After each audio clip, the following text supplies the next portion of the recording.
Mes petites chroniques du temps ont du succès. Elles me valent des réponses, des commentaires, des messages. Je me sens en connexion avec un public que jusqu'ici, mes travaux ne réussissaient absolument pas à se procurer.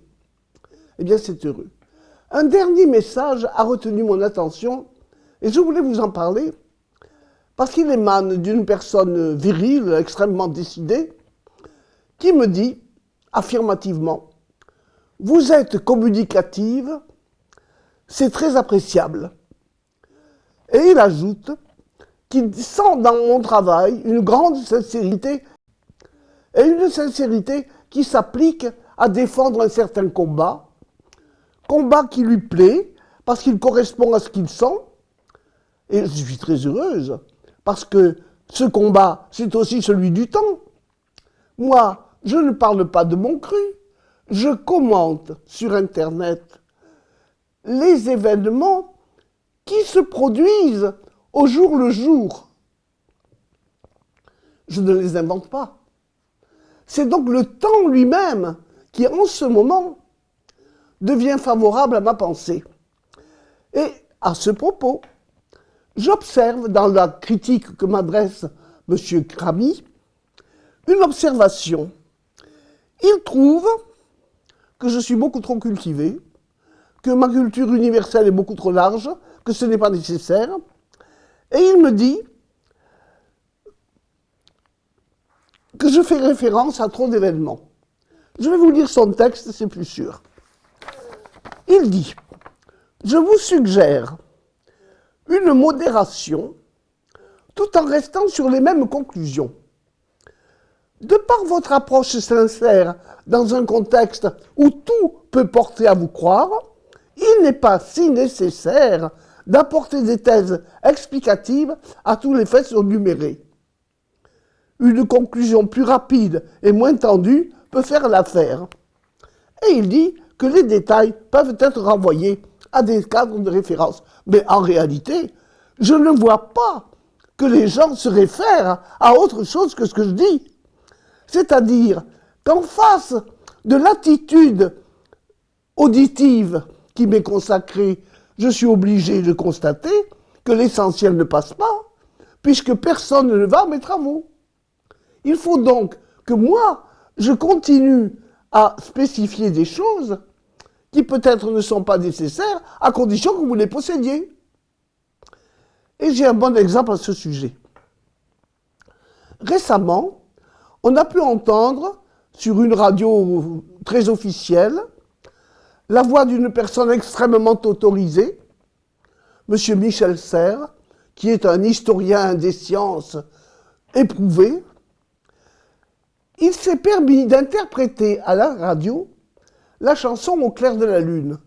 Ben, nous la connaissons tous. « Au clair de la lune, mon ami Pierrot ». Et il en a tiré 3 conclusions, officiellement, de son propre cru. 1, ma chandelle est morte. Il en a conclu que l'esprit était mort. Je n'ai plus de feu, il n'y avait plus d'énergie, plus de vitalité, plus de sexualité. L'évolution était terminée. Il ne restait plus qu'à s'adresser au bon Dieu et à Saint-Pierre, ouvre-moi la porte du paradis. Et là-dessus, il a ajouté avec une certaine émotion que sa mère, sa propre mère, venait de mourir après lui avoir chanté « Au clair de la lune ». Donc, « Au clair de la lune » est une chanson annonciatrice de mort. Moi, j'ai entendu cette interprétation et les bras m'en sont tombés. Il a tout faux, cet homme. Il a regardé au clair de la lune d'un regard immédiat,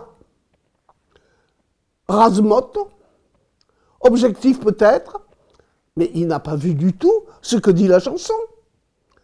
Et pour vous le faire comprendre, je vais vous l'interpréter à ma façon, cette chanson. D'abord, M. Serres n'a pas remarqué qu'il y avait 2 interlocuteurs. L'un qui dit à l'autre « Ouvre-moi ta porte ». Il y a donc 2 personnes, un à gauche, un à droite. Un qui sait tout, qui a fini, et l'autre qui a encore des possibilités. C'est une situation que normalement, dans mon code, on la connaît très bien. L'unité a deux hémisphères, une à gauche, une à droite. Quand la gauche arrive au niveau de sa D dans l'alphabet hébreu, eh bien, effectivement, elle a consumé son temps de vivre indépendante, qui est visible dans les 5 lettres finales qui vont de Kaf final à Tzadé final, et la chandelle est morte. Quand il dit que sa chandelle est morte, il dit « mon temps de vivre créativement est terminé ». Quand il dit qu'il n'a plus de feu, il dit autre chose. Il dit que l'énergie qui alimentait sa bougie s'est éteinte, ce feu n'existe plus, il n'a plus d'énergie. Pourquoi? Mais l'alphabet nous le montre pourquoi. Parce que quand on est à Tzadé final, l'énergie, effectivement, retourne sur le Tzadé 90 afin de monter vers le Kof. C'est-à-dire pour écrire un autre mot, pour écrire une situation. Et dans cette situation, il y a une porte à ouvrir, celle qui est au milieu des deux situations, au centre. Si l'on regarde l'alphabet, on voit même quel est le mot qu'il veut écrire. Tzadé final, Dalet, la porte, et Kof, la lettre, ce qui fait le mot tzadik, si l'on ajoute l'énergie qui circule du tzadé au Kof. On trouve une situation évolutive qui est balisée par une sorte d'annonce, un panneau routier très important, lequel dit Shaddai, c'est-à-dire assez fait. À ce niveau tzadé final, c'est assez fait, et l'énergie peut aller ailleurs, se faire ouvrir la porte du système initiatique. Ce n'est pas Saint-Pierre qui est sollicité, c'est l'hébreu. Et l'hébreu écrit le mot tzaddik qui dit sage, exactitude. On a réussi un passage juste. Moi, je trouve que les deux interprétations ne se recoupent pas du tout. Il y a quand même lieu de s'étonner que l'une, celle de M. Serres, ne voit que la mort, tandis que l'autre voit une capacité de continuité. Il me semble que la différence est radicale. Eh bien, cette différence, c'est celle même que j'essaie de vous rendre sensible dans les commentaires que je fais des événements qui surviennent au fil du jour. Les événements sont ce qui arrive. Et ce qui arrive est ce que je considère. Et moi, je les regarde avec le code. C'est-à-dire avec une pensée assistée. Pas de mes propres yeux crus. Je ne me fie pas à mon seul regard. Mon regard rase-motte ne m'apprend rien de valable. Il vaut mieux que je le regarde avec la grille de la réalité. Bien, c'est ce que je fais. Et vous savez, nous le savons, c'est même mis en chansonnette, comme je viens de vous le dire. Mais il n'y a pas qu'au clair de la lune. Vous pouvez aussi consulter « Il était un petit navire ». Qu'est-ce que c'est « Il était un petit navire » Mais c'est un cycle qui n'a jamais voyagé. Il ne sait pas de quoi il est fait. Il ne sait donc pas qu'il aura 3 niveaux d'organisation, car il n'a jamais navigué. Les 3 indications sont rythmiquement marquées. Et à un certain moment, les vivres viendront à manquer quand, au bout de 5 ou 6 semaines, la chanson nous le dit, 5 semaines, c'est le niveau du sadé final, et 6, c'est l'ouverture vers la porte. Quand les vivres viennent à manquer, on tire à la courte paille qui doit être mangé, et on s'aperçoit que c'est le plus jeune. Ça aussi, c'est une référence codée. Le plus jeune, c'est l'information du départ, qui résonne à la fin, et elle est consommée à la fin. Il était un petit navire, vous raconte en réalité tout le processus évolutif du code dont je fais usage. Et ce ne sont pas des chansonnettes que j'invente. Elles sont dans la mémoire collective depuis des siècles. Donc la mémoire collective a recueilli les informations que moi j'essaie actuellement de vous rendre intelligibles. Et je ne pense pas faire quelque chose d'égaré. Je suis en plein dans la logique du temps. En France, dans notre culture littéraire, nous avons mis les vérités absolues dans des chansonnettes. Mais aux Indes, par exemple, où les mêmes vérités absolues veulent se faire connaître, on n'utilise pas la chanson, on utilise la cuisine. Une femme indienne qui prépare un plat va de toute façon faire une succession de gestes qui vont lui raconter ce que c'est que l'ordre dans le code absolu. Elle a des pommes de terre, elle les coupe en deux, c'est la gauche et la droite. Elle a des tomates, elle les coupe en quatre, c'est le pardès et les 4 niveaux d'organisation.